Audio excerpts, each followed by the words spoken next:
ನಮಸ್ಕಾರ ಪ್ರಿಯ ವೀಕ್ಷಕರೇ, ನಿತ್ಯ ಸಂಜೀವಿನಿ ನೇರ ಪ್ರಸಾರದ ಕಾರ್ಯಕ್ರಮಕ್ಕೆ ಆತ್ಮೀಯ ಸ್ವಾಗತ. ನಾನು ಪ್ರಜ್ವಲಾ ಹೊರನಾಡ್. ನಮ್ಮ ಪ್ರೊಫೆಷನ್ ಈ ರೀತಿಯಾಗಿದೆ. ನಾವು ಬಹಳ ಹೊತ್ತು ನಿಂತೇ ಕೆಲಸ ಮಾಡ್ತೀವಿ. ಹೆಣ್ಣು ಮಕ್ಕಳಿಗೆ ಕಾಲಕಾಲಕ್ಕೆ ನಮ್ಮ ದೇಹದಲ್ಲಿ ಆಗುವಂತ ಬದಲಾವಣೆಯಿಂದ ಈ ಸಮಸ್ಯೆ ನಮ್ಮನ್ನ ಕಾಡ್ತಾ ಹೋಗ್ತಾ ಇದೆ.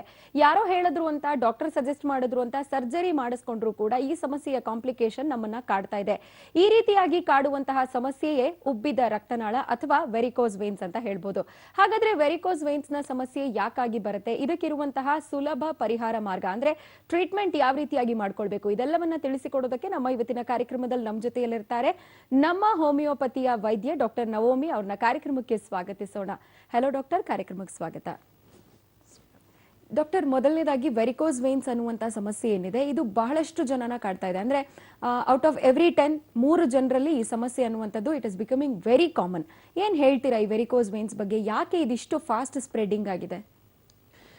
ವೆರಿಕೋಸ್ ವೇನ್ ಅನ್ನೋದು ಅಲ್ಲ, ಉಬ್ಬಿರುವಂತಹ ರಕ್ತನಾಳ. ಸೊ ಇದು ಮ್ಯಾಕ್ಸಿಮಮ್ ಆಗಿ ಇವಾಗಿನ ಜನ್ರೇಷನಲ್ಲಿ ನಾವು ಒಂದು 10-15 ವರ್ಷ ಹಿಂದೆ ನೋಡೋದಾದ್ರೆ ಇದೊಂದು 40+ ಇಲ್ಲ 45+ 50+ ಅಲ್ಲಿ ನಾವು ನೋಡ್ತಾ ಇದ್ವಿ. ಬಟ್ ಇವಾಗಿನ ಒಂದು ಜನ್ರೇಷನಲ್ಲಿ ನಾವು ನೋಡಬೇಕಾದ್ರೆ ಇದೊಂದು 20-25+ ಏಜಸ್ ಅಲ್ಲಿ ನಾವು ನೋಡ್ತಾ ಇದ್ದೀವಿ. ಸೊ ಇದು ಯಾಕೆ ಇಷ್ಟು ಒಂದು ವೆರಿಕೋಸ್ ವೇನ್ ಅನ್ನೋದು ಯಾಕೆ ಇಷ್ಟು ಪ್ರೀಪೌಂಡ್ ಆಗ್ತಿದೆ ಎಂಬುದಾಗಿ ನಾವು ಅರ್ಥ ಮಾಡ್ಕೊಳ್ಬೇಕಾಗಿದೆ. ಸೊ ಒಂದು ವಿಷಯ ಏನಂದ್ರೆ ನಮ್ಮ ಬದಲಾಗುತ್ತಿರುವಂತಹ ಜೀವನ ಶೈಲಿ ಅಂತ ಹೇಳಬಹುದು. ಸೊ ಒಂದು ಮಾನಸಿಕ ಒತ್ತಡ, ಲೈಕ್ ನಮ್ಮ ಯಾವುದೇ ಒಂದು ಕೆಲಸವಾಗಿರಬಹುದು, ನಮ್ಮ ಡೈಲಿ ಬೇಸಿಸ್ ವರ್ಕ್ ಆಗಿರಬಹುದು, ಏನಾಗ್ತಿದೆ, ಜನಗಳು ಜಾಸ್ತಿ ಹೊತ್ತು ಕೂತ್ಕೊಂಡು ಇಲ್ಲ ನಿಂತ್ಕೊಂಡು ಕೆಲಸ ಮಾಡುವಂತವರಾಗಿದ್ದಾರೆ. ಸೊ ಇದ್ರ ಮೇಲೆ ನೋಡ್ಬೇಕಾದ್ರೆ ಏನಾಗ್ತಾ ಇದೆ, ಈ ವೆರಿಕೋಸ್ ವೇನ್ ಅನ್ನೋದು ಹೆಚ್ಚಾಗಿ ನಾವು ಈ ತೊಡೆಯ ಭಾಗದಲ್ಲಿ ಮತ್ತು ಕಾಲಿನ ಭಾಗದಲ್ಲಿ ನಾವು ಹೆಚ್ಚಾಗಿ ನೋಡ್ತೇವೆ. ಸೊ ಯಾಕೆ ಈ ಭಾಗದಲ್ಲಿ ನಾವು ಹೆಚ್ಚಾಗಿ ನೋಡ್ತೇವೆ ಅಂದ್ರೆ ಅದೊಂದು ಸ್ಟ್ರೆಸ್ ಆಗ್ತಾ ಇದೆ. ಅಂದ್ರೆ ಅತಿ ಹೆಚ್ಚು ಕೂತ್ಕೊಂಡು ಇಲ್ಲ ನಿಂತ್ಕೊಂಡು ಕೆಲಸ ಮಾಡಬೇಕಾದ್ರೆ ಏನಾಗ್ತಾ ಇದೆ, ಈ ವೇನ್ಸ್ಗಳಲ್ಲಿ ಅಂದ್ರೆ ರಕ್ತನಾಳಗಳಲ್ಲಿ ಏನಾಗ್ತಾ ಇದೆ, ಒಂದು ಇಂಟ್ರಾವೀನಸ್ ಪ್ರೆಷರ್ ಅನ್ನೋದು ಜಾಸ್ತಿ ಆಗ್ತಾ ಹೋಗ್ತಾ ಇದೆ. ಸೊ ಈ ಜಾಸ್ತಿ ಆಗೋದ್ರಿಂದ ಏನಾಗ್ತಾ ಇದೆ, ಒಳಗಡೆ ಈ ರಕ್ತನಾಳಗಳು ವೀಕ್ ಆಗಿ ಅದು ಉಬ್ಬುವಿಕೆಗೆ ಕಾರಣ ಆಗ್ತಾ ಇದೆ. ಸೊ ಇದು ನಾವು ಹಲವಾರು ನಮ್ಮ ಕ್ಲಿನಿಕ್ ಸಾಮಾನ್ಯವಾಗಿ ನೋಡ್ಬೇಕಾದ್ರೆ 25 years+ ಅಲ್ಲೂ ಕೂಡ ನಾವು ನೋಡಬಹುದು. ಸೊ ಅವರೆಲ್ಲ ಬಂದ್ ಮ್ಯಾಮ್ ನಾವು ಲೇಸರ್ ಟ್ರೀಟ್ಮೆಂಟ್ ತಗೋಬಹುದಾ, ಆಪರೇಷನ್ ಮಾಡಬೇಕಾಗ್ಲೇ ಕಂಪಲ್ಸರಿ ಆಪರೇಷನ್ ಮಾಡಬೇಕಾಗಿ ಬರುತ್ತಾ ಎಂಬುದಾಗಿ ಕೇಳುವಂಥ ಅನೇಕ ಜನರು ಇದ್ದಾರೆ. ಸೊ ಇವಾಗಿನ ಒಂದು ಶೈಲಿ ಹೇಗಾಗಿದೆ ಅಂದ್ರೆ ಒಂದು ಎಕ್ಸಸೈಸ್ ಇಲ್ದಿರುವಂತಹ ಜೀವನ. ಸೊ ಬರ್ತಾರೆ ಹೋಗ್ತಾರೆ, ಜಸ್ಟ್ ಅವರ ಕೆಲಸ ಏನಿದೆ ಅಷ್ಟೇ ಮಾಡ್ಕೊಂಡು ಹೋಗ್ತಾರೆ. ಸೊ ಅದು ಬಿಟ್ಟರೆ ಅವ್ರಿಗಾಗಿರುವಂಥ ಒಂದು ಟೈಮ್ ಅವ್ರು ಸ್ಪೆಂಡ್ ಮಾಡ್ತಾ ಇಲ್ಲ. ಸೊ ಎಕ್ಸಸೈಸ್ ಮಾಡಬೇಕಾಗಿರೋ ಒಂದು ಹ್ಯಾಬಿಟ್ ಆಗಿರಬೇಕಾಗಿರುತ್ತೆ. ಸೊ ಅದು ಡೈಲಿ ನಾವು ಬೇಸಿಸ್ ಎಕ್ಸಸೈಸ್ ಮಾಡಬೇಕಂದ್ರೆ ಹ್ಯಾಮ್ಸ್ಟ್ರಿಂಗ್ ಮಸಲ್ಸ್ ಆಗಲಿ, ನಮ್ಮ ಕಾಲಿನ ಇರುವಂತಹ ಮಾಂಸ ಖಂಡಗಳಾಗಲಿ ಇದನ್ನು ಸ್ಟ್ರಾಂಗ್ ಆಗ್ತಾ ಹೋಗುತ್ತೆ. ಸೊ ಅವಾಗ ಈ ಏನಿದೆ ಈ ವೆರಿಕೋಸ್ ವೇನ್ ಅನ್ನು ನಾವು ಅನೇಕ ರೀತಿಯಲ್ಲಿ ತಪ್ಪಿಸೋದಕ್ಕೆ ನಮಗೆ ಸಾಧ್ಯವಾಗುತ್ತೆ. ಎಸ್ ಡಾಕ್ಟರ್, ಇನ್ನು ಫಿಮೇಲ್ ನಲ್ಲಿ ಕಾಣಿಸ್ಕೊಳ್ಳುವಂತಹ ವೆರಿಕೋಸ್ ವೇನ್ಸ್ ಬಹಳಷ್ಟು ಜನ ಹೇಳ್ತಾರೆ ಲೈಕ್ ಪ್ರೆಗ್ನೆನ್ಸಿ ಟೈಮ್ ಅಲ್ಲಿ ಕಾಣಿಸ್ಕೊಳ್ಳುತ್ತೆ ಅಂತ. ಹಾಗಾದ್ರೆ ಪೋಸ್ಟ್ ಪಾರ್ಟಮ್ ಅಲ್ಲಿ ಹೊರಟೋಗುತ್ತಾ ಅಥವಾ ಮತ್ತೆ ಮಿಡಲ್ ಏಜ್ ಅಲ್ಲಿ ಮೆನೋಪಾಸ್ ಟೈಮ್ ಅಲ್ಲಿ ಅದು ರಿಯಾಕರ್ ಆಗೋ ಚಾನ್ಸಸ್ ಇರುತ್ತಾ? ಈ ಪ್ರೆಗ್ನೆನ್ಸಿ ಟೈಮಲ್ಲಿ ಏನು ಈ ವೆರಿಕೋಸ್ ವೇನ್ ಬರ್ತಾ ಇದೆ, that is one main reason ಏನಂತ ಹೇಳ್ಬೋದು, ಒಂದು ಹಾರ್ಮೋನಲ್ ಚೇಂಜಸ್ ಅಂತ ಹೇಳ್ಬಹುದು. ಸೊ ಯಾವಾಗ ಈ ಪ್ರೆಗ್ನೆಂಟ್ ಲೇಡಿಯಲ್ಲಿ ಆಗ್ತಿರುವಂತಹ ಹಾರ್ಮೋನಲ್ ಒಂದು ಚೇಂಜಸ್, ಅದ್ರ ಜೊತೆಗೆ ಆ ಮಗು ಬೆಳೀತಿರುವಂಥ ಮಗುವಿನ ಒಂದು ವೇಟ್ ಏನಾಗ್ತಾ ಇದೆ, ಅವರ ಕಾಲಿನ ಮೇಲೆ ಹೆಚ್ಚಾಗಿ ಬೀಳೋದ್ರಿಂದ ಏನಾಗ್ತಾ ಇದೆ, ಈ ರಕ್ತನಾಳ ಅನ್ನೋದು ವೀಕ್ ಆಗ್ತಾ ಹೋಗ್ತಾ ಇದೆ. ಸೊ ಮೇನ್ ಆಗಿ ನಾವು ಅರ್ಥ ಮಾಡಬೇಕಾಗಿರೋದು ಒಂದು ವಿಷಯ, ನಮ್ಮ ರಕ್ತ ಸಂಚಾರ ಹೇಗಾಗುತ್ತೆ ಎಂಬುದಾಗಿ. ಸೊ ಈ ನಾರ್ಮಲ್ ಆಗಿ ಏನಾಗುತ್ತೆ, ಈ ಅಶುದ್ಧ ರಕ್ತನಾಳದಲ್ಲಿ ಈ ರಕ್ತವು ಕಾಲಿನಿಂದ ಹಾರ್ಟಿಗೆ ಹರಿಯುತ್ತೆ. ಸೊ ಈ ಕಾಲಿನಿಂದ ಹಾರ್ಟಿಗೆ ಒಂದು ಗುರುತ್ವಾಕರ್ಷಣದ ವಿರೋಧವಾಗಿ ಒಂದು ರಕ್ತವು ಹರಿಯಬೇಕಾದ್ರೆ ಈ ವೇನ್ಸ್ ಗಳಲ್ಲಿರುವಂತಹ ಒಂದು ಲೀಫ್ ಲೈಕ್ ಸ್ಟ್ರಕ್ಚರ್ ಅಂತ ಹೇಳ್ತೀವಿ, ಅದನ್ನು ನಾವು ವಾಲ್ಸ್ ಎಂಬುದಾಗಿ ನಾವು ಕರೆಯುತ್ತೇವೆ. ಸೊ ಕವಾಟಗಳೆಂಬುದಾಗಿ ಹೇಳ್ತೇವೆ. ಸೊ ಇದರ ಮೇನ್ ಕೆಲಸ ಏನು ಅಂದ್ರೆ ಒಂದು ಬ್ಯಾಕ್ ಫ್ಲೋ ಆಗದಿರೋ ಹಾಗೆ, ಯಾಕಂದ್ರೆ ಒಂದು ರಕ್ತ ಮೇಲೆ ಹರಿಬೇಕಾದ್ರೆ ಒಂದೇ ಡೈರೆಕ್ಷನ್ ಫ್ಲೋ ಇರುತ್ತೆ. ಸೊ ಯಾವುದೇ ಕಾರಣಕ್ಕೂ ಅದು ವಾಪಸ್ ಹರಿಬಾರ್ದು, ಲೈಕ್ ಬ್ಯಾಕ್ ಫ್ಲೋ ಆಗಬಾರ್ದು, ಅದೇ ರೀತಿ ಪ್ರೊಟೆಕ್ಟ್ ಮಾಡ್ತಾ ಇರುತ್ತೆ. ಸೊ ಯಾವಾಗ ಈ ಇಂಟ್ರಾವೀನಸ್ ಪ್ರೆಷರ್ ಒಳಗಡೆ ಜಾಸ್ತಿ ಆಗ್ತಾ ಹೋಗುತ್ತೆ, ಈ ಲೀಫ್ ಲೈಕ್ ಸ್ಟ್ರಕ್ಚರ್ ಅಂತ ಇರುವಂತ ಈ ಕವಾಟಗಳು ಏನಾಗ್ತಾ ಹೋಗುತ್ತೆ, ಲೂಸ್ ಆಗ್ತಾ ಹೋಗುತ್ತೆ. ಸೊ ಈ ಲೂಸ್ ಆಗೋದ್ರಿಂದ ಏನಾಗುತ್ತೆ, ಅಲ್ಲಿ ನಮಗೆ ನೋಡಬಹುದು ಒಂದು ಬ್ಯಾಕ್ವರ್ಡ್ ಫ್ಲೋನ ನೋಡಬಹುದು. ಸೊ ಒಂದು ಪೂಲಿಂಗ್ ಆಫ್ ದ ಬ್ಲಡ್, ರಕ್ತ ಅಲ್ಲೇ ಕಟ್ಕೊಳ್ಳೋದನ್ನು ನಾವು ನೋಡಬಹುದು. ಸೊ ಇದರ ಮೂಲಕ ಏನಾಗ್ತಾ ಇದೆ, ಅಲ್ಲಿ ರಕ್ತ ನಾಳಗಳು ಉಬ್ತಾ ಇದೆ. ಸೊ ಈ ಪ್ರೆಗ್ನೆನ್ಸಿ ಕೇಸಸ್ ಅಲ್ಲೂ ಅದೇ ಆಗ್ತಿರೋದು, ಹೆಚ್ಚಿನ ಒಂದು ವೇಟ್ ಮೂಲಕ ಏನಾಗ್ತಾ ಇದೆ, ಅಲ್ಲಿ ರಕ್ತನಾಳಗಳು ಲೂಸ್ ಆಗ್ತಾ ಇದೆ. So most of the patients pregnancy post partum ಆದ್ಮೇಲೆ ಕೆಲವೊಬ್ಬರಿಗೆಲ್ಲ ಹೀಲ್ ಆಗೋಗುತ್ತೆ. ಅದು ಮೈಲ್ಡ್ ಸ್ಟೇಜ್ ಅಲ್ಲಿ ಇದೆ, ಇನಿಷಿಯಲ್ ಸ್ಟೇಜ್ ಅಲ್ಲಿ ಇದ್ರೆ ಕೆಲವೊಂದು ಜನಕ್ಕೆ ಅದು ರೆಗ್ಯುಲರ್ ಎಕ್ಸಸೈಸ್ ಆಗಲಿ, ಒಂದು ಅವರ ಒಂದು ಎಕ್ಸಸೈಸ್ ಇಲ್ಲ ಅಂದ್ರೆ ಜಿಮ್ಮಿಗೆ ಹೋಗೋ ಮೂಲಕ ಏನಾಗುತ್ತೆ, ಅದು ಅದು ಮತ್ತೆ ವಾಪಸ್ ನಾರ್ಮಲ್ ಸ್ಟೇಜಿಗೆ ಹೋಗುತ್ತೆ. ಬಟ್ ಜಾಸ್ತಿ ಜನರಲ್ಲಿ ಏನಾಗುತ್ತೆ, ಅದು ಹಾಗೆ ರಿಟೈನ್ ಆಗ್ತಾ ಹೋಗುತ್ತೆ. ಸೊ ಇಟ್ಸ್ ವೆರಿ ಇಂಪಾರ್ಟೆಂಟ್, ಅವರ ಡೆಲಿವರಿ ಮುಗ್ದಾದ್ಮೇಲೆ ಅದಕ್ಕೆ ಒಂದು ಕರೆಕ್ಟ್ ಆಗಿರೋ ಟ್ರೀಟ್ಮೆಂಟ್ ತಗೊಳ್ಳೋದು ತುಂಬಾ ಮುಖ್ಯವಾಗಿದೆ. ಎಸ್ ಡಾಕ್ಟರ್, ಇನ್ನು ಮೆನೋಪಾಸ್ ಟೈಮಲ್ಲಿ ಮತ್ತೆ ರಿಯಾಕರ್ ಆಗೋ ಚಾನ್ಸಸ್ ಇರುತ್ತಾ? ಹೌದು, ಚಾನ್ಸಸ್ ಇರುತ್ತೆ. ಯಾಕೆ ಅಂದ್ರೆ ಅಲ್ಲೂ ಕೂಡ ನಮ್ಗೆ ನೋಡಬಹುದು ಒಂದು ಹಾರ್ಮೋನ್ ಇಂಬ್ಯಾಲೆನ್ಸ್ ಆಗ್ತಾ ಇದೆ, ಅವರ ಮುಟ್ಟು ನಿಂತು ಹೋಗ್ತಾ ಇದೆ, ಅನೇಕ ರೀತಿಯಾಗಿರುವಂತ ಹಾರ್ಮೋನ್ ಈಸ್ಟ್ರೋಜನ್ ಪ್ರೊಜೆಸ್ಟ್ರಾನ್ ಆಗಲಿ ಇದೆಲ್ಲ ವೇರಿ ಆಗ್ತಾ ಇದೆ. ಸೊ ಅವಾಗಲೂ ಕೂಡ ಏನಾಗುತ್ತೆ, ಈ ರಕ್ತನಾಳದ ಮೇಲೆ ಎಫೆಕ್ಟ್ ಬೀಳ್ತಾ ಹೋಗುತ್ತೆ. ಸೊ ಖಂಡಿತವಾಗ್ಲೂ ಅವಾಗಲೂ ಕೂಡ ನಾವು ಹೆಚ್ಚಿನ ಪೇಷಂಟ್ಗಳು, ನಮ್ಮಲ್ಲಿ ಬರುವಂತ ಹೆಚ್ಚಿನ ಹೆಂಗಸರು ಪೇಷಂಟ್ ಏನಾಗಿದ್ದಾರೆ ಅವರಲ್ಲೂ ನಾವು ವೆರಿಕೋಸ್ ವೇನ್ ನ ಮೆನೋಪಾಸ್ ಸ್ಟೇಟ್ ಅಲ್ಲಿ ಕೂಡ ನಾವು ನೋಡಬಹುದು. Okay, so strengthening of nerve is very important ಅಂತ ಹೇಳಿ ವೆರಿಕೋಸ್ ವೇನ್ಸ್ ಪೇಷಂಟ್ಸಿಗೆಲ್ಲ ಹೇಳುವಂಥದ್ದು.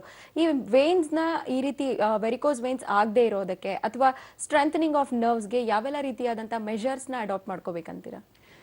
ಮೇನ್ ಆಗಿ ಬಂದು ನಮ್ಮ ಲೈಫ್ ಸ್ಟೈಲ್ ಚೇಂಜ್ ಮಾಡೋದು ನಾವು ಅದು ತುಂಬಾ ಮುಖ್ಯವಾಗಿದೆ. ಸೊ ಈವನ್ ದೋ ನಾವು ಕೆಲಸ ಮಾಡ್ತೀವಿ ಒಂದು 10 ಅವರ್ಸ್ ಇಲ್ಲಾಂದ್ರೆ 8 ಅವರ್ಸ್ ಕಂಟಿನ್ಯೂಸ್ ಆಗಿ ಕೂತ್ ಕೆಲಸ ಮಾಡಿದ್ರು ಅದ್ರಲ್ಲಿ ಮಧ್ಯದಲ್ಲಿ ಒಂದು ಗ್ಯಾಪ್ ತಗೊಂಡು ಸ್ವಲ್ಪ ಎದ್ದು ಓಡಾಡೋದು, ಒಂದು 5 ಮಿನಿಟ್ಸ್ ಬ್ರೇಕ್ ತಗೊಂಡು ಸ್ವಲ್ಪ ಓಡಾಡ್ ಬರೋದು, ರನ್ನಿಂಗ್ ಮಾಡೋದು, ಮಾರ್ನಿಂಗ್ ಎದ್ದು ಒಂದು ವಾಕಿಂಗ್ 25 ಮಿನಿಟ್ಸ್ ವಾಕಿಂಗ್ ಇಲ್ಲ ಜಾಗಿಂಗ್ ಮಾಡೋದು, ಇಲ್ಲ ಜಿಮ್ಮಿಗೆ ಹೋಗೋದು, ಇದೇನ್ ಮಾಡುತ್ತೆ ನಮ್ಮ ಮಸಲ್ ಜೊತೆಗೆ ಅದು ನಮ್ಮ ರಕ್ತನಾಳ ಸ್ಟ್ರೆಂತ್ ಮಾಡ್ತಾ ಹೋಗುತ್ತೆ. ಅದ್ರ ಜೊತೆ ಮೇನ್ ಇಂಪಾರ್ಟೆಂಟ್ ಆಗಿ ಒಂದು ಬ್ಲಡ್ ಸರ್ಕ್ಯುಲೇಷನ್ ಅನ್ನೋದೇನಿದೆ ಅದು ತುಂಬಾ ಒಳ್ಳೆ ರೀತಿಯಲ್ಲಿ ಇಂಪ್ರೂವ್ ಆಗ್ತಾ ಹೋಗುತ್ತೆ. ಸೊ ಯಾವುದೇ ಕಾರಣಕ್ಕೂ ಅಲ್ಲಿ ಒಂದು ಸ್ವೆಲ್ಲಿಂಗ್ ಆಗಲಿ ನೋವಾಗಲಿ ಆಗದಿರೋ ಹಾಗೆ ನಮ್ಮ ಮಸಲ್ಸ್ ತುಂಬಾ ಸ್ಟ್ರಾಂಗ್ ಆಗ್ತಾ ಹೋಗುತ್ತೆ. ಸೊ ಅದ್ರ ಜೊತೆಗೆ ನಮ್ಮ ಡಯಟ್ ಕೂಡ ತುಂಬಾ ಇಂಪಾರ್ಟೆಂಟ್ ಆಗಿದೆ. ನಾವು ತಿನ್ನುವಂಥ ಆಹಾರಗಳು, ಸೊ ಇವಾಗಿನ ಶೈಲಿ ನೋಡಬೇಕಾದ್ರೆ ಎಲ್ಲರೂ ಒಂದು ಔಟ್ಸೈಡ್ ವರ್ಲ್ಡಿಗೆ, ಒಂದು ಫಾರ್ವರ್ಡ್ ವರ್ಲ್ಡಲ್ಲಿ ಒಂದು ಜಂಕ್ ಫುಡ್ ಇಲ್ಲ ಸ್ಟ್ರೀಟ್ ಫುಡ್ಗೆ ಎಲ್ಲರೂ ಫುಲ್ ಅಡಾಪ್ಟ್ ಆಗಿಬಿಟ್ಟಿದ್ದಾರೆ, ಅಡಿಕ್ಟ್ ಆಗಿಬಿಟ್ಟಿದ್ದಾರೆ ಅಂತ ಹೇಳ್ಬೋದು. ಸೊ ಒಂದು ಮನೆ ಊಟ, ಒಂದು ಪೌಷ್ಟಿಕಾಂಶವಾಗಿರುವಂಥ ಆಹಾರವನ್ನು ಯಾರು ತಿಂತಾ ಇಲ್ಲ ಎಂಬುದಾಗಿ ನಾವು ಹೇಳ್ಬೋದು. Yes doctor, as far as your observation, ನೀವು ಕ್ಲಿನಿಕಲ್ ನೋಡೋ ಹಾಗೆ ಯಾವ್ಯಾವ ಏಜಲ್ಲಿ ವೆರಿಕೋಸ್ ವೇನ್ಸ್ನ ಸಮಸ್ಯೆ ಕಂಡು ಬರ್ತಾ ಇದೆ? Has per my this one like varicose vane ಅನ್ನೋದು ಬಹಳಷ್ಟು ಜನರಲ್ಲಿ ನಾವು ಕಾಣ್ತಾ ಇದ್ದೀವಿ. ಅದು ಕೂಡ ನಾನು ಹೇಳಿದ ಹಾಗೆ 20 ವರ್ಷ ಮೇಲ್ಪಟ್ಟವರು, 25 ಇಯರ್ಸ್. ಸೊ ಮುಂಚೆಲ್ಲ ಹೇಳಿದ ಹಾಗೆ ನಾವು 40 ಇಯರ್ಸ್ ಇಲ್ಲ 50 ಇಯರ್ಸ್ ಮೇಲಿರುವಂತಹ ಒಂದು ಈ ರೋಗ ಇವಾಗ 25 ಪ್ಲಸ್ 25 ವರ್ಷದ ಮೇಲಿರುವಂತಹ ಗಂಡಸರಲ್ಲೂ ಹೆಂಗಸರಲ್ಲೂ ಕೂಡ ನಾವು ಇದನ್ನ ಕಂಡು ಬರ್ತಾ ಇದ್ದೀವಿ. ಎಸ್ ಡಾಕ್ಟರ್, ಇನ್ನು ಮೇಲ್ ಪ್ಯಾಟರ್ನ್ ವೆರಿಕೋಸ್ ವೇನ್ಸ್ನ ಗಮನಿಸೋದಾದ್ರೆ ಓನ್ಲಿ ವರ್ಕ್ ಫ್ಯಾಕ್ಟರ್ ಮಾತ್ರ ಅಥವಾ ಲೈಫ್ ಸ್ಟೈಲ್ ಮಾತ್ರ ಇದಕ್ಕೆ ಇನ್ಫ್ಲೂಯೆನ್ಸ್ ಆಗುತ್ತಾ ಅಥವಾ ಬೇರೆ ಹೆರಿಡಿಟರಿ ಫ್ಯಾಕ್ಟರ್ ಎಲ್ಲ ಇದೆಯಾ? ಖಂಡಿತವಾಗ್ಲೂ ಹೆರಿಡಿಟಿ ಫ್ಯಾಕ್ಟರ್ ಒಂದು ಕಾಸ್ ಆಗಿದೆ. ಸೊ ಯಾರಲ್ಲಿ ಫ್ಯಾಮಿಲಿ ಹಿಸ್ಟ್ರೀಸ್ ಇದೆ ಅದು ಖಂಡಿತವಾಗ್ಲೂ ಅವರಲ್ಲಿ ಬರುವಂತಹ ಸಾಧ್ಯತೆ ಬಹಳಷ್ಟು ಇದೆ. So that is why like ನಾವು ನೋಡಬೇಕಾದ್ರೆ ಇದು 20 ಇಯರ್ಸ್ ಇಲ್ಲ 25 ಇಯರ್ಸ್ ಅಲ್ಲೂ ಕೂಡ ಕೆಲವರಿಗೆಲ್ಲ ವೆರಿಕೋಸ್ ವೇನ್ ಬರ್ತಾ ಇದೆ ಅಂದ್ರೆ ಅದು ಖಂಡಿತವಾಗ್ಲೂ ಅವರ ಫ್ಯಾಮಿಲಿ ಹಿಸ್ಟ್ರಿಯಲ್ಲಿ ಯಾರಿಗಾದ್ರೂ ಇರಬಹುದು ಎಂಬುದಾಗಿ ನಾವು ನೋಡ್ಬೋದು. ಓಕೆ ಡಾಕ್ಟರ್, ಇನ್ನು ಮೇಲ್ನಲ್ಲಿ ಕಾಣಿಸ್ಕೊಳ್ಳುವಂತಹ ಈ ವೆರಿಕೋಸ್ ವೇನ್ಸ್ ಯಾವ ಏಜಲ್ಲಿ ಹೆಚ್ಚಾಗಿ ಕಾಣಿಸ್ತಾ ಇದೆ ಆ್ಯಂಡ್ ಡಯಾಗ್ನೈಸ್ ಮಾಡುವಂಥದ್ದು very important because treatment start ಮಾಡಬೇಕಾಗುತ್ತೆ. Early treatment is the better measure ಅಂತ ಹೇಳಿ ಕೇಳ್ತಾ ಇರ್ತೀವಿ ನಾವು. ಸೊ ಯಾವ ಸ್ಟೇಜಲ್ಲಿ ಡಯಾಗ್ನೈಸ್ ಮಾಡಬೇಕು, ಯಾವ ಸ್ಟೇಜಲ್ಲಿ ಟ್ರೀಟ್ಮೆಂಟ್ ಸ್ಟಾರ್ಟ್ ಮಾಡಬೇಕು? ನಾವು ವೆರಿಕೋಸ್ ವೇನ್ ಅಂತ ಹೇಳಬೇಕಾದ್ರೆ ಖಂಡಿತವಾಗ್ಲೂ ನಾವು ಒಂದು ಪೇಷಂಟ್ನ ನೋಡಬೇಕಾದ್ರೆ ನಮಗೆ ಅರ್ಥ ಆಗುತ್ತೆ. ಸೊ ಅದು ಅಷ್ಟು ರಕ್ತನಾಳಗಳು ಏನಾಗ್ತಾ ಇದೆ ಉಬ್ಬಿದೆ, ಅಷ್ಟು ಮಟ್ಟಿಗೆ ಉಬ್ಬಿದೆ. ಸೊ ನಮಗೆ ಅದು ಡೈರೆಕ್ಟ್ ಆಗಿ ಒಬ್ಬರನ್ನ ನಾವು ಫಿಸಿಕಲ್ ಎಕ್ಸಾಮಿನೇಷನ್ ಮಾಡಬೇಕಾದ್ರೆ ಅರ್ಥ ಆಗುತ್ತೆ ಅದು ಎಷ್ಟು ಮಟ್ಟಿಗೆ ಉಬ್ಬಿದೆ ಎಂಬುದಾಗಿ ನಾವು ತಿಳಿದುಕೊಳ್ಬಹುದು. ಸೊ ಅಲ್ಲೇ ನಮಗೆ ಅರ್ಥ ಆಗುತ್ತೆ. ಸೊ ಕೆಲವೊಂದು ಪೇಷಂಟ್ಗಳು ಏನಾಗ್ತಾ ಇದೆ ಅವರು ನೆಗ್ಲೆಕ್ಟ್ ಮಾಡ್ತಾ ಹೋಗ್ತಿದ್ದಾರೆ. ಅಂದ್ರೆ ಅವರಿಗೆ ಒಂದು 3-4 ವರ್ಷ ಇಲ್ಲಾಂದ್ರೆ 5-6 ವರ್ಷದಿಂದ ಅವರಿಗೆ ಈ ರಕ್ತನಾಳಗಳು ಉಬ್ಬುವಿಕೆ ಕಂಡಿರುತ್ತೆ. ಬಟ್ ಆದ್ರೆ ಯಾವುದೇ ರೀತಿಯಾಗಿರುವಂತಹ ಒಂದು ಟ್ರೀಟ್ಮೆಂಟ್ ನ ಅವರು ತಗೊಂಡಿರಲ್ಲ. ಯಾಕೆ ಅಂದ್ರೆ ಅವರಲ್ಲಿ ಯಾವುದೇ ರೀತಿಯಾಗಿಂದ ಸಿಂಪ್ಟಮ್ಸ್ಗಳು ಅಂದ್ರೆ ರೋಗ ಲಕ್ಷಣಗಳು ಬಂದಿರಲ್ಲ. ಅಂದ್ರೆ ಪೇನ್ ಆಗಲಿ ಇಲ್ಲಾಂದ್ರೆ ಸ್ವೆಲ್ಲಿಂಗ್ ಆಗಲಿ ಯಾವುದೇ ರೀತಿಯಾಗಿಂದ ಕಲರ್ ಡಿಸ್ಕಲರೇಷನ್ ಆಗೋದು. ಸೊ ಈ ರೀತಿಯಾದ ತೊಂದರೆಗಳು ಕಾಣ್ದಿರೋಕ್ಕೋಸ್ಕರ ಏನ್ ಮಾಡಿರ್ತಾರೆ, ಸೊ ಹೋಗ್ಲಿ ಬಿಡಿ ಅಂತ ಹೇಳಿ ಅವ್ರು ನೆಗ್ಲೆಕ್ಟ್ ಮಾಡಿರುವಂತ ಸ್ಥಿತಿಗಳನ್ನ ನಾವು ನೋಡ್ಬೋದು. So it is very important ನಾವು ಅದನ್ನ ಸ್ಟಾರ್ಟಿಂಗ್ ಸ್ಟೇಜ್ ಅಂದ್ರೆ ಇನಿಷಿಯಲ್ ಸ್ಟೇಜ್ ಯಾವಾಗ ನಿಮಗೆ ಆ ರಕ್ತನಾಳ ಉಬ್ಬುವಿಕೆ ಕಂಡು ಬರ್ತಾ ಇದೆ, ಸೊ ಯಾವಾಗ ನಿಮ್ಮ ಕಾಲ್ನ ಒಂದು ಚೇಂಜಸ್ ಕಾಣ್ತಾ ಇದೆ ನಿಮಗೆ ಗೊತ್ತಾಗಬೇಕಾದ್ರೆ ಅದು ನೀವು ಹತ್ತಿರದಲ್ಲಿರುವಂತಹ ನಮ್ಮ ಹೋಮಿಯೋಪತಿ ಶಾಖೆಗೆ ಭೇಟಿ ನೀಡಿ ಅಲ್ಲಿರುವಂತಹ ವೈದ್ಯರಿಗೆ ನೀವು ತೋರಿಸಬೇಕೆಂಬುದಾಗಿ ನಾನು ಕೇಳ್ತೇನೆ. ಎಸ್ ಡಾಕ್ಟರ್, ಇನ್ನು ಯಾವೆಲ್ಲ ರೀತಿಯ ಡಯಾಗ್ನೈಸ್ ಮಾಡಿಸಬೇಕಾಗುತ್ತೆ, ಅಂದ್ರೆ ಏನೆಲ್ಲ ಟೆಸ್ಟ್ ಮಾಡಿಸಿದಾಗ ವೆರಿಕೋಸ್ ವೇನ್ಸ್ ಇದೆ ಅನ್ನೋದು ಕನ್ಫರ್ಮ್ ಆಗುತ್ತೆ? ಮೇನ್ಲಿ ಬಂದು ನಮ್ಮ ಫಿಸಿಕಲ್ ಎಕ್ಸಾಮಿನೇಷನ್ ಒಂದಾಗುತ್ತೆ. ಸೊ ಅದು ರಕ್ತನಾಳಗಳ ನಾವು ಆ ರಕ್ತ ವೇನ್ಸ್ ಗಳನ್ನ ಹಿಡ್ ನೋಡ್ಬೇಕಾದ್ರೆ ನಮ್ಗೆ ಅರ್ಥ ಆಗುತ್ತೆ ಅದು ಎಷ್ಟು ಟಾರ್ಷಸ್ ಆಗಿರುತ್ತೆ, ಎಷ್ಟು ದಪ್ಪವಾಗಿರುತ್ತೆ ಎಂಬುದಾಗಿ. ಅದ್ರ ಜೊತೆಗೆ ನಮ್ಗೆ ಒಂದು ಸ್ಕ್ಯಾನಿಂಗ್ ಮಾಡ್ಬೋದು, ಅದು ವೀನಸ್ ಡಾಪ್ಲರ್ ಅಂತ ಇರುತ್ತೆ. ಸೊ ಅದರಲ್ಲಿ ನಮಗೆ ಗೊತ್ತಾಗುತ್ತೆ ಎಷ್ಟು % ವೆರಿಕೋಸಿಟಿಸ್ ಇದೆ ಎಂಬುದಾಗಿ, ಅದರೊಳಗೆ ಎಷ್ಟು ಇನ್ಕಾಂಪಿಟೆನ್ಸ್ ಇದೆ ಎಂಬುದಾಗಿ, ಆ ರಕ್ತನಾಳಗಳು ಎಷ್ಟು ಮಟ್ಟಿಗೆ ಬ್ಲಾಕ್ ಆಗಿದೆ ಎಂಬುದಾಗಿ, ಇನ್ನೇನಾದ್ರೂ ಫರ್ದರ್ ಕಾಂಪ್ಲಿಕೇಶನ್ಸ್ ಇದೆ ಅಂದ್ರೆ ಲೈಕ್ DVT ಅಂತಹ ಡೀಪ್ ವೇನ್ ಥ್ರೋಂಬೋಸಿಸ್ ಅನ್ನೋಂತಹ ಕಾಂಪ್ಲಿಕೇಶನ್ಸ್ ಇದೆಯಾ ಎಂಬುದಾಗಿ ಕೂಡ ನಮಗೆ ಈ ಸ್ಕ್ಯಾನಿಂಗ್ ಮುಖಾಂತರವಾಗಿ ಅರ್ಥ ಆಗುತ್ತೆ. ಯಾಕೆಂದ್ರೆ ಕೆಲವೊಂದು ಪೇಷಂಟ್ಸ್ಗಳಲ್ಲಿ ಏನಾಗುತ್ತೆ ಈ ರಕ್ತನಾಳಗಳು ಉಬ್ಬುವಿಕೆ ಕಾಣೋದಿಲ್ಲ, ಬಟ್ ಅತಿ ಹೆಚ್ಚಾಗಿರುವಂತ ನೋವು ಮತ್ತೆ ಅದ್ರ ಜೊತೆಗೆ ಸ್ವೆಲ್ಲಿಂಗ್ ಕೂಡ ಹೆಚ್ಚಾಗಿ ಕಾಣಿಸ್ಕೊಳ್ತಾ ಬರುತ್ತೆ. ಸೊ ಅಂತವರಲ್ಲಿ ನಾವು ಸ್ಕ್ಯಾನಿಂಗ್ ಮಾಡಿ ನೋಡ್ಬೇಕಾದ್ರೆ ಗೊತ್ತಾಗುತ್ತೆ ಅಲ್ಲಿ ಒಳಗಡೆ ಇರುವಂತ ಏನಾದ್ರು ಬ್ಲಡ್ ಕ್ಲಾಟ್ಗಳಾಗ್ತಾ ಇದೆ ಅಂದ್ರೆ ಡೀಪ್ ವೇನ್ ಥ್ರೋಂಬೋಸಿಸ್ ಈ ರೀತಿಯಾಗಿರುವಂತ ಕಾಂಪ್ಲಿಕೇಟೆಡ್ ಸ್ಟೇಜಿಗೆ ಅವರ ಕಾಲಿನ ಅವಸ್ಥೆ ಹೋಗಿದೆ ಎಂಬುದಾಗಿ ನಮ್ಗೆ ಅರ್ಥ ಮಾಡ್ಕೊಳಕ್ಕಾಗುತ್ತೆ. Doctor, as per recent reports ಈಗ ಕಿಡ್ಸ್ ಅಲ್ಲಿ ಕೂಡ ಈ ವೆರಿಕೋಸ್ ವೇನ್ಸ್ ಹೆಚ್ಚಾಗಿ ಕಾಣಿಸ್ತಾ ಇದೆ ಅಂತ, ಅಂದ್ರೆ ಯಾರು ತುಂಬಾ ಫಿಸಿಕಲ್ ಆಕ್ಟಿವಿಟೀಸ್ ಅಲ್ಲಿ ಇರ್ತಾರೆ ಅಥವಾ ಸ್ಪೋರ್ಟ್ಸ್ ಆಕ್ಟಿವಿಟೀಸ್ ನಲ್ಲಿ ಇರ್ತಾರೆ ಆ ಮಕ್ಕಳಲ್ಲಿ ಕೂಡ ಕಾಣಿಸ್ಕೊಳ್ಳುತ್ತೆ ಅಂತ. So what is your comment about it? Main ಆಗಿ ನಾ ಹೇಳ್ದ ಹಾಗೆ ಒಂದು ಹೆರಿಡಿಟರಿ ಫ್ಯಾಕ್ಟರ್ ಬರುತ್ತೆ. ಸೊ ಒನ್ಸ್ ಒಂದು ಹೆರಿಡಿಟರಿ ಫ್ಯಾಕ್ಟರ್ ನಮ್ಮ ಫ್ಯಾಮಿಲಿ ಬೇಸಿಸ್ ಅಲ್ಲಿ ಯಾರಿಗಾದ್ರೂ ಒಂದು ವೆರಿಕೋಸ್ ವೇನ್ ಇದೆ ಎಂಬುದಾಗಿ ನಮಗೆ ಅರ್ಥ ಆಯಿತು ಅಂದ್ರೆ ದಿಸ್ ಅ ಗ್ರೇಟ್ ಚಾನ್ಸಸ್ ಅವರ ನೆಕ್ಸ್ಟ್ ಜನರೇಷನ್ ಅಲ್ಲಿ ಬರುವಂತಹ ಒಂದು ಚಾನ್ಸಸ್ ಇದೆ ಎಂಬುದಾಗಿ ನಾವು ಅರ್ಥ ಮಾಡ್ಕೊಳ್ಬೇಕಾಗಿರುತ್ತೆ. ಸೊ ಮಕ್ಕಳಲ್ಲಿ ಯಾರು ಹೆಚ್ಚಾಗಿ ಈ ಅಥ್ಲೆಟಿಕ್ ಸ್ಪೋರ್ಟ್ಸ್ ಅದರಲ್ಲಿ ತುಂಬಾ ಭಾಗಿಯಾಗ್ತಾರೆ, so it's very important that ಅವರ ಈ ಶರೀರದಲ್ಲಿ ಹೆರಿಡಿಟರಿ ಬೇಸಿಸ್ ಆಗಿ ಬಂದಿರುವಂತಹ ಈ ರೋಗ ಕಾಣೋದಕ್ಕೆ ತುಂಬಾ ಚಾನ್ಸಸ್ ಇದೆ. ಸೊ ಅವ್ರು ಕೊಡುವಂತಹ ಪ್ರೆಷರ್ ಏನಾಗುತ್ತೆ, ಅದು ಒಳಗಡೆ ಇರುವಂತಹ ಒಂದು ಇಂಟ್ರಾವೀನಸ್ ಪ್ರೆಷರ್ ನ ಕ್ರಿಯೇಟ್ ಮಾಡ್ತಾ ಹೋಗುತ್ತೆ. ಇದರಿಂದ ಏನಾಗುತ್ತೆ, ರಕ್ತನಾಳಗಳು ಲೂಸ್ ಆಗ್ತಾ ಹೋಗುತ್ತೆ, ಪೂಲಿಂಗ್ ಆಗ್ತಾ ಹೋಗುತ್ತೆ, ಅಗೇನ್ ದ ಸೇಮ್ ಸಿಂಪ್ಟಮ್ಸ್ ಬರ್ತಾ ಹೋಗುತ್ತೆ. ಸೊ ಅವರಿಗೆ ಇನಿಷಿಯಲಿ ಈ ರಕ್ತನಾಳ ಉಬ್ಬುವಿಕೆ ಅಷ್ಟೇ ಕಾಣಬಹುದು, ಬಟ್ ಕೆಲವರಿಗೆಲ್ಲ ನೋವು ಕೂಡ ಸ್ಟಾರ್ಟ್ ಆಗ್ತಾ ಹೋಗುತ್ತೆ. ಎಲ್ಲರಲ್ಲೂ ಎಲ್ಲಾ ರೀತಿಯಾಗಿರುವಂತಹ ಸಿಂಪ್ಟಮ್ಸ್ ಗಳು ಬರ್ಬೇಕಂತ ಇಲ್ಲ, ಬಟ್ ಆದ್ರೂ ಇಟ್ ಇಸ್ ವೆರಿ ಇಂಪಾರ್ಟೆಂಟ್. ನಾವು ಅದು ನಿಮಗೆ ಕಾಣಿಸಿದಾಗಲೇ ಅದಕ್ಕೆ ಕರೆಕ್ಟ್ ಆಗಿರುವಂತಹ ಟ್ರೀಟ್ಮೆಂಟ್ ತಗೊಳ್ಳೋದು ತುಂಬಾ ಇಂಪಾರ್ಟೆಂಟ್ ಆಗಿದೆ.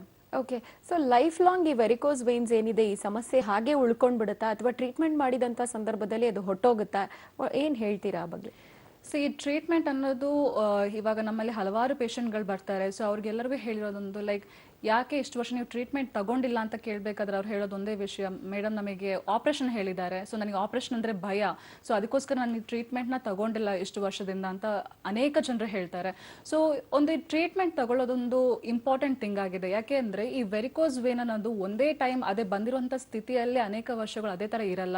ಸೊ ಯಾಕಂದರೆ ಡಿಫ್ರೆಂಟ್ ಸ್ಟೇಜಸ್ ಇದೆ. ಸೊ ಆ ಡಿಫ್ರೆಂಟ್ ಸ್ಟೇಜ್ಗಳಿಗೆ ಹೋಗೋಕ್ಕೆ ಬಹಳಷ್ಟು ಚಾನ್ಸಸ್ ಇದೆ.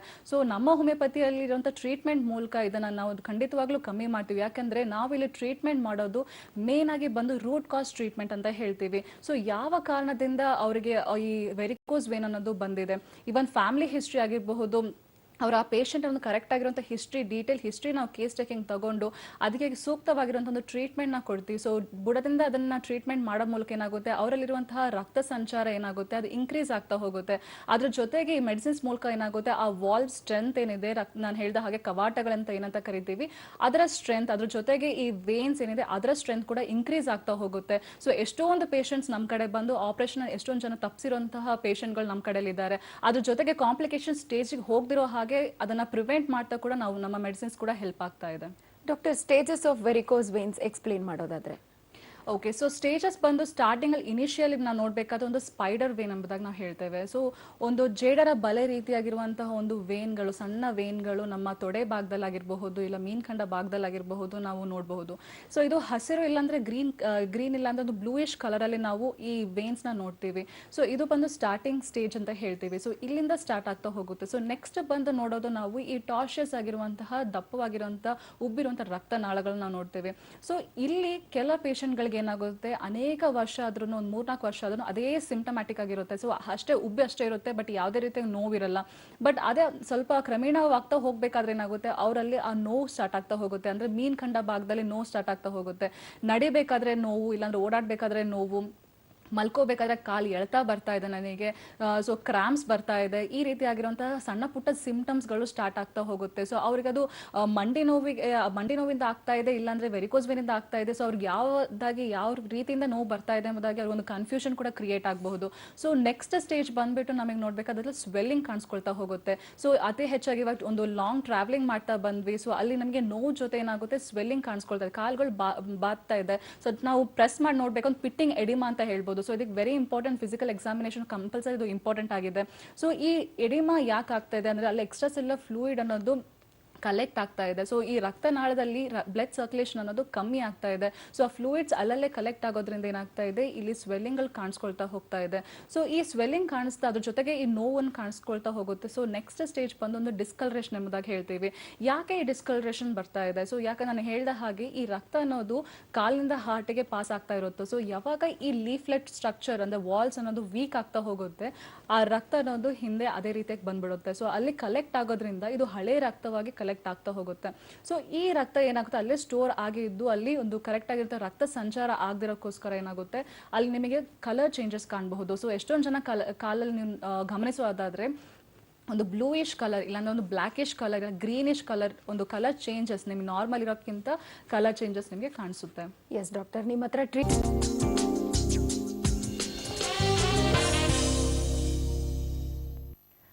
ಬ್ರೇಕ್ನ ಬಳಿಕ ನಿತ್ಯ ಸಂಜೀವಿನಿ ನೇರ ಪ್ರಸಾರದ ಕಾರ್ಯಕ್ರಮಕ್ಕೆ ಮತ್ತೆ ಸ್ವಾಗತ.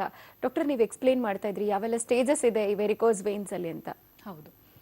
ಸೊ ನಾನು ಹೇಳಿದ ಪ್ರಕಾರ ನಮ್ಮದು ಫಸ್ಟ್ ಎಡಿಮಾ ಸ್ಟೇಜಸ್ ಬರುತ್ತೆ. ಸೊ ಅದಾದ್ಮೇಲೆ ಬರುವಂಥ ಒಂದು ಸ್ಟೇಜ್ ಆಗಿದೆ ಒಂದು ಎಕ್ಸಿಮಾ ಸ್ಟೇಜ್ ಅಂತ ಹೇಳ್ತೀವಿ. ಸೊ ಈ ಎಕ್ಸಿಮಾ ಸ್ಟೇಜಲ್ಲಿ ಏನಾಗುತ್ತೆ ಅಂದರೆ ಈ ಸ್ಕಿನ್ ಎಲಾಸ್ಟಿಸಿಟಿ ಕಮ್ಮಿ ಆಗ್ತಾ ಹೋಗಬೇಕಾದ್ರೆ ಒಂದು ಸ್ಕಿನ್ ತುಂಬ ಬಿಗಿತಾ ಹೋಗುತ್ತೆ. ಸೊ ಅವಾಗ ಏನಾಗುತ್ತೆ ಒಂದು ಕಡಿತ ನವೆ ರೀತಿಯಾಗಿರುವಂತಹ ಅದನ್ನು ನಾವು ನೋಡಬಹುದು. ಸೊ ಅದಾದ್ಮೇಲೆ ಏನಾಗುತ್ತೆ ಒಂದು ಸ್ಕಿನ್ ಪೀಲಿಂಗ್ ಕೂಡ ಸ್ಟಾರ್ಟ್ ಆಗ್ತಾ ಹೋಗುತ್ತೆ. ಸೊ ಕೆಲವು ಪೇಷಂಟ್ಗಳಲ್ಲಿ ಸೊ ಈ ನೋವು ಮತ್ತೆ ಬರೀ ಕಡಿತ ಮಾತ್ರ ಇರುತ್ತೆ. ಸೊ ನೈಟ್ ಆದಾಗ ಜಾಸ್ತಿ ಆಗುತ್ತೆ ಕಡಿತ, ಇಲ್ಲ ಬೆಳಗ್ಗೆ ಎದ್ದಾಗಲೂ ಜಾಸ್ತಿ ಆಗುತ್ತೆ ಕಡಿತ, ಇಲ್ಲ ಹೊಲದಲ್ಲೆಲ್ಲ ಹೋಗಿ ಬಂದ್ರೆ ನಂಗೆ ಜಾಸ್ತಿ ಆಗುತ್ತೆ ಕಡಿತ ಎಂಬುದಾಗಿ ಹೇಳ್ತಾರೆ. ಅದ್ರ ಜೊತೆಗೆ ಈ ವೆರಿಕೋಸ್ ವೇನ್ ಅನ್ನೋದು ಇರುತ್ತೆ. ಸೊ ನೋವು ಅವಾಗ ಬರ್ತಿರುತ್ತೆ. ಸೊ ಯಾವಾಗಲೂ ಆ ಸಿಂಪ್ಟಮ್ಸ್ ಕಂಟಿನ್ಯೂಸ್ ಆಗಿ ಇರ್ಬೇಕಂತ ಇಲ್ಲ. ಸೊ ಯಾವಾಗ ಇದನ್ನ ನಾವು ನೆಗ್ಲೆಕ್ಟ್ ಮಾಡ್ತಾ ಹೋಗ್ತೀವಿ, ಸೊ ನೆಕ್ಸ್ಟ್ ಸ್ಟೇಜ್ ಬಂದಿರುತ್ತೆ ಅದು ಒಂದು ಅಲ್ಸರ್ ಸ್ಟೇಜ್ ಎಂಬುದಾಗಿ ನೋಡ್ತೇವೆ. ಸೊ ವೆರಿಕೋಸ್ ಅಲ್ಸರ್ ಎಂಬುದಾಗಿ ನೋಡ್ತೇವೆ. So there are many patients first stage ಅಲ್ಲಿ ಸ್ಟಾರ್ಟ್ ಆಗಿ ಡೈರೆಕ್ಟ್ ಆಗಿ ಲಾಸ್ಟ್ ಸ್ಟೇಜ್ ಕೂಡ ಬಂದಿರುವಂತಹ ಅನೇಕ ಪೇಷಂಟ್ಗಳಿದ್ದಾರೆ. ಸೊ ಈ ಅಲ್ಸರ್ ಸ್ಟೇಜ್ ಅಲ್ಲಿ ಏನಾಗುತ್ತೆ ಅಂದ್ರೆ ಒಂದು ಹುಣ್ಣು, ಸೊ ಒಂದು ಚಿಕ್ಕದಾಗಿರುವಂತಹ ಬಬಲ್ಸ್ ತರ ಒಂದು ಗುಳ್ಳೆಗಳು ಆಗಿ ಸೊ ಅಲ್ಲಲ್ಲೇ ಹೊಡ್ಕೊಂಡು ಅದೊಂದು ಹುಣ್ಣಿನ ಸ್ಟೇಜ್ಗೆ ಹೋಗುವಂತ ನಾವು ನೋಡಬಹುದು. ಸೊ ಇಲ್ಲೇನಾಗುತ್ತೆ ಹೆಚ್ಚಾಗಿ ಬ್ಲಡ್ ಮತ್ತೆ ಪಸ್ ರಿಲೀಸ್ ಆಗೋದನ್ನ ನಾವು ನೋಡಬಹುದು. ಆ ಚಿಕ್ಕದಾಗಿರುವಂತ ಒಂದು ಹುಣ್ಣು ಇಲ್ಲಾಂದ್ರೆ ಅಲ್ಸರ್ ಏನಾಗುತ್ತೆ ಅದು ದೊಡ್ಡ ಆಕಾರಕ್ಕಾಗಿ ಅದು ಟರ್ನ್ ಔಟ್ ಆಗಿ ಅವ್ರು ಹೆಚ್ಚಿನ ಸಮಸ್ಯೆಯನ್ನು ಕೊಡ್ತಾ ಹೋಗುತ್ತೆ. ಸೊ ಇದ್ರ ಜೊತೆಗೆ ಅವ್ರಿಗೆ ಏನಾದ್ರೂ BP ಶುಗರ್ ಈ ತರ ಕಾಯಿಲೆಗಳಿದ್ರೆ ಅಂದ್ರೆ ಅದು ಇನ್ನೂ ಹೆಚ್ಚಾಗಿ ಕಾಂಪ್ಲಿಕೇಟ್ ಮಾಡ್ತಾ ಹೋಗುತ್ತೆ. ಎಸ್ ಡಾಕ್ಟರ್, ಇನ್ನು ಟ್ರೀಟ್ಮೆಂಟ್ನ ವಿಷಯಕ್ಕೆ ಬರೋದಾದ್ರೆ ಅರ್ಲಿ ಸ್ಟೇಜ್ ಅಲ್ಲಿ ಟ್ರೀಟ್ಮೆಂಟ್ ಮಾಡ್ಕೊಂಡ್ರೆ ಬೆಟರ್ ಅಂತ ಸಜೆಸ್ಟ್ ಮಾಡ್ತೀರಾ, ಅಥವಾ ಬಹಳಷ್ಟು ಜನ ಏನು ಪೇನ್ ಎಕ್ಸ್ಪೀರಿಯನ್ಸ್ ಆಗ್ತಿಲ್ಲ ಅಂತ ಹೇಳಿ ತುಂಬಾ ವರ್ಷ ಹಾಗೆ ಬಿಟ್ಬಿಟ್ಟಿರ್ತಾರೆ, ಅದು ಕಾಂಪ್ಲಿಕೇಟ್ ಆಗ್ತಾ ಇರುತ್ತೆ. ಸೊ ಆ ಟೈಮಲ್ಲಿ ಟ್ರೀಟ್ಮೆಂಟ್ ಅನ್ನುವಂಥದ್ದು ಬಹಳ ಹೆಚ್ಚಿನ ವರ್ಷಗಳ ಕಾಲ ಅಥವಾ ತಿಂಗಳ ಕಾಲ ಬೇಕಾಗುತ್ತಾ?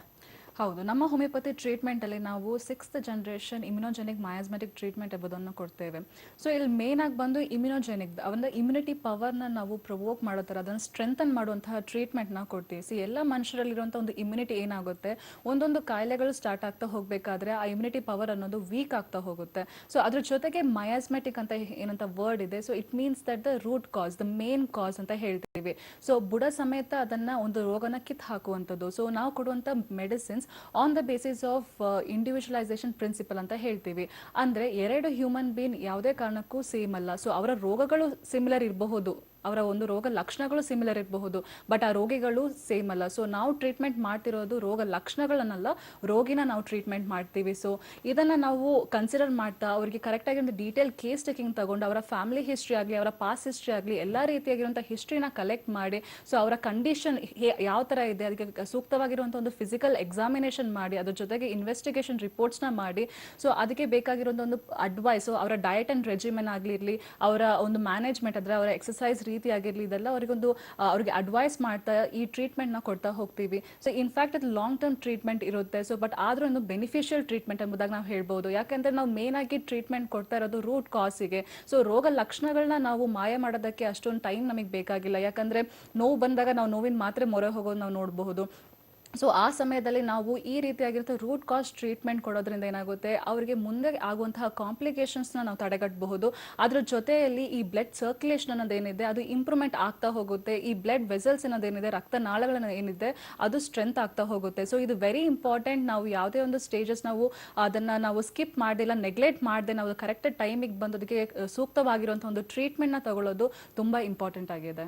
ಎಸ್ ಡಾಕ್ಟರ್, ಈಗ ಬಹಳಷ್ಟು ಜನ ಸರ್ಜರಿ ಮೊರೆ ಹೋಗುವಂಥದ್ದನ್ನ ನಾವು ನೋಡ್ತಾ ಇರ್ತೀವಿ ವೆರಿಕೋಸ್ ವೇನ್ಸ್ ನ ಸಮಸ್ಯೆಗಾಗಿ. ಬಟ್ ಸರ್ಜರಿ ಮಾಡಿಸಿದ್ರೆ ಮತ್ತೆ ಇದು ರಿಯಾಕರ್ ಆಗುತ್ತಾ ಆಗಲ್ವಾ ಅನ್ನುವಂಥ ಒಂದು ಪ್ರಶ್ನೆ ಮೂಡುತ್ತೆ. ಓಕೆ, ಸೊ ನಮ್ಮಲ್ಲಿ ಅನೇಕ ಪೇಷಂಟ್ಗಳು ಸರ್ಜರಿ ಆದಮೇಲೆ ನಮ್ಮ ಕಡೆ ಬಂದಿರುವಂಥ ಅನೇಕ ಪೇಷಂಟ್ಗಳಿದ್ದಾರೆ. ಅಂದರೆ ಸರ್ಜರಿ ಮಾಡೋದು ಏನಾಗ್ತಿದೆ ಅಲ್ಲಿ ಮೇಲ್ ಕಾಣುವಂತಹ ಒಂದು ಏನಿದೆ ಗಂಟುಗಳು, ಸೊ ಅದನ್ನು ಅವ್ರು ರಿಮೂವ್ ಮಾಡ್ತಾ ಇದ್ದಾರೆ. ಸೊ ಇದು ಯಾವತ್ತಿದ್ರು ನನ್ನೊಂದು ಲಾಸ್ಟ್ ಆಪ್ಷನ್ ಆಗಿರಬೇಕು ಯಾವಾಗಾದ್ರೂ. ಸೊ ಅದನ್ನು ಮಾತ್ರ ರಿಮೂವ್ ಮಾಡ್ತಿದ್ದಾರೆ. ಸೊ ಏನಾಗ್ತಿದೆ ಮೇಡಮ್, ನಾನು ಒಂದು ಸರ್ಜರಿ ಮಾಡುತ್ತೆ ಅದ್ರ ಪಕ್ಕದಲ್ಲಿರುವಂಥ ರಕ್ತನಾಳ ಏನಾಗಿದೆ ಎಫೆಕ್ಟ್ ಆಗ್ತಾ ಇದೆ, ಇವಾಗ ಅಲ್ಲೂ ಸ್ಟಾರ್ಟ್ ಆಗ್ತಿದೆ ಇಲ್ಲೂ ಸ್ಟಾರ್ಟ್ ಆಗ್ತಿದೆ ಅಂತ ಹೇಳುವಂಥ ಅನೇಕ ಮಂದಿಗಳಿದ್ದಾರೆ. So when it is really necessary ಶಸ್ತ್ರಚಿಕಿತ್ಸೆ ಹೌದು ಮಾಡಲೇಬೇಕಾಗಿ ಬರುತ್ತೆ. But if it is not ಅಂತ ನಾವು ಗೊತ್ತಾದರೆ ನಾವು ಅದಕ್ಕೆ ನಾವು ಹೇಳ್ತಾ ಇರೋದು ಒಂದು ಪರ್ಫೆಕ್ಟ್ ಆಗಿರುವಂಥ ಒಂದು ಎಕ್ಸಾಮಿನೇಷನ್ ಮಾಡಿ ಅವರ ಸ್ಟೇಜ್ ಯಾವುದಿದೆ ಎಂಬುದಾಗಿ ನಾವು ತಿಳಿದುಕೊಂಡು ಅದ್ರ ಪ್ರಕಾರ ನಾವು ಟ್ರೀಟ್ಮೆಂಟ್ನ ಕೊಡ್ತಾ ಹೋಗ್ತೀವಿ. ಸೊ ಅದ್ರ ಪ್ರಕಾರ ಕೊಡೋದ್ರ ಮೂಲಕ ಏನಾಗುತ್ತೆ ನಾವು ಈ ಶಸ್ತ್ರಚಿಕಿತ್ಸೆ ಅನ್ನೋದೇನಿದೆ ಅದನ್ನು ನಾವು ಅನೇಕ ರೀತಿಯಾಗಿ ನಮಗೆ ಅದನ್ನು ಅವಾಯ್ಡ್ ಮಾಡ್ತಾ ಹೋಗಬಹುದು. ಅದ್ರ ಜೊತೆಯಲ್ಲಿ ಈ ಒಂದು ರಕ್ತನಾಳ ಮಾತ್ರ ಅಲ್ಲ, ಪಕ್ಕದಲ್ಲಿರುವಂಥ ಎಲ್ಲ ರಕ್ತನಾಳಗಳಿಗೆ ಒಂದು ಸ್ಟ್ರೆಂತ್ನ ಕೊಡ್ತಾ ಹೋಗ್ತೀವಿ. ಸೊ ಬ್ಲಡ್ ಸರ್ಕ್ಯುಲೇಷನ್ ಕೂಡ ಇನ್ಕ್ರೀಸ್ ಮಾಡ್ತಾ ಹೋಗ್ತೀವಿ. ಎಸ್ ಡಾಕ್ಟರ್, ಈ ವೆರಿಕೋಸ್ ವೇನ್ಸ್ ನ ಸಮಸ್ಯೆ ಏನಿದೆ ಇದು ಸ್ಕಿನ್ ಮೇಲೆ ನೀಟಾಗಿ ಕಾಣಿಸ್ತಾ ಇರುತ್ತೆ. ಲೈಕ್ ನಿಮ್ಮನ್ನ ನೋಡಿದವ್ರು ಯಾರಾದರೂ ಇದ್ದಾರೆ ಅಂತ ಹೇಳಿದ್ರೆ ಅವ್ರು ಕೇಳ್ತಾರೆ ಏನಾಗಿದೆ ಈ ಸಮಸ್ಯೆ ಅಂತ. ಸೊ ಇದು ಎಲ್ಲೋ ಒಂದ್ ಕಡೆ ಪೇಷಂಟ್ಗೆ ನನಗೆ ಏನಾಗ್ಬಿಟ್ಟಿದೆಯೋ, ಪೀಪಲ್ ಆರ್ ಕ್ವೆಶ್ಚನಿಂಗ್ ಮೀ ಅನ್ನುವಂಥ ಒಂದು ಥಾಟ್ ತಲೆಯಲ್ಲಿರುತ್ತೆ. So during the course of treatment ಇದಕ್ಕೆ ಕೂಡ ಕೌನ್ಸಿಲಿಂಗ್ ನ ಅವಶ್ಯಕತೆ ಇರುತ್ತೆ, ಏನ್ ಹೇಳ್ತೀರಿ? ಹೌದು, ಯಾಕೆಂದ್ರೆ ಲೈಕ್ ನಾವು ಹೇಳಿದ ಪ್ರಕಾರ ನೀವು ಹೇಳಿದ ಹಾಗೆ ಒಂದು ಸ್ಕಿನ್, ಒಂದು ಚರ್ಮದ ಮೇಲೆ ಕಾಣುವಂಥದ್ದೊಂದು ಒಂದು ಸೋಷಿಯಲ್ ಕಾನ್ಷಿಯಸ್ನೆಸ್ ಅನ್ನ ಕೊಡುತ್ತೆ, ಒಂದು ಕ್ರಿಯೇಟ್ ಮಾಡುತ್ತೆ. ಸೊ ಯಾರಾದ್ರೂ ಕಾಲ್ ನೋಡ್ಬೇಕಾದ್ರೆ ಏನಾಗಿದೆ ನಿಮಗೆ, ಯಾವಾಗಿಂದ ಸ್ಟಾರ್ಟ್ ಆಗಿದೆ, so they start questioning. So ಅದೇನಾಗುತ್ತೆ, ಅವ್ರಿಗೆ ಮಾನಸಿಕವಾಗ್ಲೂ ಕೂಡ ಒಂಥರ ಒತ್ತಡ ಕ್ರಿಯೇಟ್ ಮಾಡ್ತಾ ಹೋಗುತ್ತೆ. ಸೊ ನನಗೇನೋ ಆಗಿದೆ, ದೊಡ್ಡ ರೋಗ ಬಂದಿದೆ ಎಂಬುದಾಗಿ ಒಂದು ಕ್ರಿಯೇಟ್ ಮಾಡ್ತಾ ಹೋಗುತ್ತೆ. So it is very important, ಅವರಿಗೆ ಪೇಷಂಟ್ಗೆ ಕೌನ್ಸಿಲಿಂಗ್ ಅನ್ನೋದು ತುಂಬಾ ಇಂಪಾರ್ಟೆಂಟ್ ಆಗ್ತಾ ಹೋಗುತ್ತೆ. ಯಾಕೆಂದ್ರೆ ಈ ಒಂದು ಲಾಂಗ್ ಟ್ರೀಟ್ಮೆಂಟ್ ಅಲ್ಲೇ ನಾವು ಅದಕ್ಕೆ ಅವರಿಗೆ ಕೌನ್ಸಿಲಿಂಗ್ ಕೂಡ ನಾವು ಕೊಡ್ತಾ ಹೋಗ್ತೀವಿ. Because it's very important to be patient enough. ಯಾಕಂದ್ರೆ ನಾವು ರೂಟ್ ಕಾಸ್ ಟ್ರೀಟ್ಮೆಂಟ್ ಮಾಡ್ತಾ ಹೋಗಬೇಕಾದ್ರೆ ಅದಕ್ಕೆ ಸ್ವಲ್ಪ ಟೈಮ್ ತಗೊಳುತ್ತೆ. ಅದ್ರ ಜೊತೆಗೆ ಅವ್ರಿಗೆ ಇರುವಂತಹ ಸಮಸ್ಯೆ ಏನಿದೆ ಅದು ಫ್ಯೂಚರ್ ಅಕರೆಂಟ್ ಆಗದಿರೋ ಹಾಗೆ ಅದನ್ನ ಟ್ರೀಟ್ಮೆಂಟ್ ಮಾಡ್ತಾ ಹೋಗ್ತೀವಿ. So it's very important to be patient. ಅದ್ರ ಜೊತೆಗೆ ಒಂದು ಪಾಸಿಟಿವ್ ಆಗಿರೋದು ತುಂಬಾ ಇಂಪಾರ್ಟೆಂಟ್. ಯಾಕಂದ್ರೆ ನಿಮ್ಮ ದೇಹ ಆಗಿದೆ, ಸೊ ಯಾವುದೇ ಒಂದು ಕಾಯಿಲೆ ಬಂದರೂ ನೀವು ಎಷ್ಟು ಪಾಸಿಟಿವ್ ಆಗಿರ್ತೀರಾ ಅದೇ ರೀತಿಯಾಗಿ ನೀವು ಎಲ್ಲ ರೀತಿಯಾದಂಥ ರೋಗಗಳನ್ನ ನಾವು ಓವರ್ಕಮ್ ಮಾಡಬಹುದು. ಸೊ ಜನರು ಹೇಳುವಂಥ ನೂರಾರು ಮಾತುಗಳನ್ನ ಕೇಳಿ ನಿಮ್ಮ ಮನಸ್ಸನ್ನು ನೀವು ಮಾನಸಿಕವಾಗಿ ತುಂಬಾ ಒತ್ತಡ ತಗೊಂಡ್ರೆ ಅದು ನಿಮ್ಮ ಬಾಡಿಯಲ್ಲಿ ಒಂದು ನೆಗೆಟಿವ್ ಎನರ್ಜಿನ ಕ್ರಿಯೇಟ್ ಮಾಡ್ತಾ ಹೋಗುತ್ತೆ. ಸೊ ಇಟ್ಸ್ ಬೆಟರ್ ನಾವು ತುಂಬಾ ಪಾಸಿಟಿವ್ ಆಗಿದ್ದು ನಮ್ಮ ಮೆಡಿಸಿನ್ಸ್ನ ತಗೊಳ್ಳೋದ್ರಿಂದ ಏನಾಗುತ್ತೆ, ಆ ಟ್ರೀಟ್ಮೆಂಟ್ ಜೊತೆ ಈ ಕೌನ್ಸಿಲಿಂಗ್ ಜೊತೆ ಅದು ಡಯಟ್ ಅಂಡ್ ರೆಜಿಮೆನ್ ಒಂದು ಪ್ರಾಪರ್ ಆಗಿರುವಂಥ ಒಂದು ಕೋರ್ಸ್ ಜೊತೆ ಹೋಗಬೇಕಾದ್ರೆ ಏನಾಗುತ್ತೆ, ನಿಮ್ಮ ಆರೋಗ್ಯ ತುಂಬಾ ಇಂಪ್ರೂವ್ ಆಗ್ತಾ ಹೋಗುತ್ತೆ.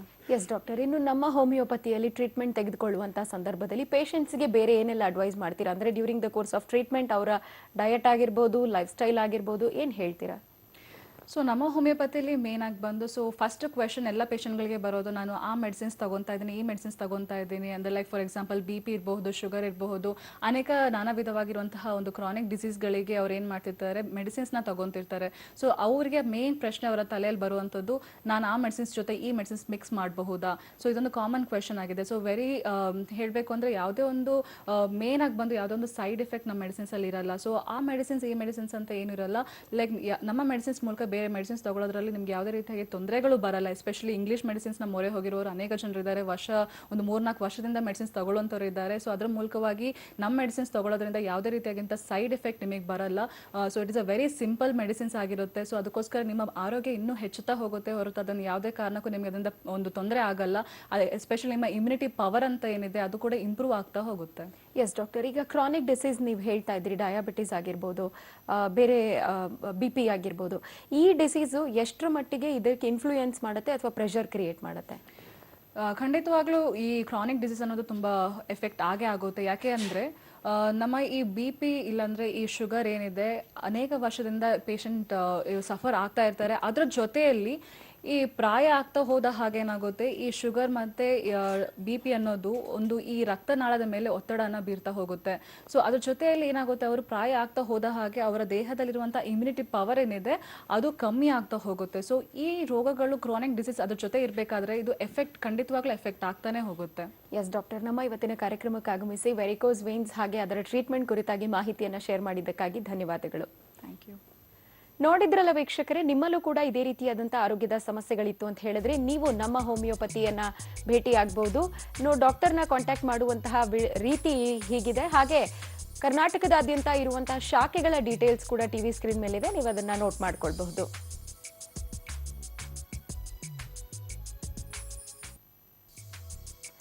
ನಮ್ಮ ಹೋಮಿಯೋಪತಿಯ ವೈದ್ಯರನ್ನ ಸಂಪರ್ಕ ಮಾಡಬೇಕಾಗಿರುವಂತಹ ಸಂಖ್ಯೆ ಈ ರೀತಿಯಾಗಿದೆ, 9620240240.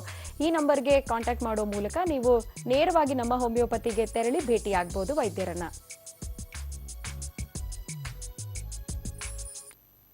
ವೀಕ್ಷಕರೇ, ಇದಾಗಿತ್ತು ಈ ಹೊತ್ತಿನ ವಿಶೇಷ ನಿತ್ಯ ಸಂಜೀವಿನಿ. ಮುಂದಿನ ಸಂಚಿಕೆಯಲ್ಲಿ ಮತ್ತೆ ಭೇಟಿಯಾಗೋಣ. ಅಲ್ಲಿವರೆಗೂ ನೆನಪಿರಲಿ, ನ್ಯೂಸ್ ಅಂದ್ರೆ ಪಬ್ಲಿಕ್ ಟಿವಿ.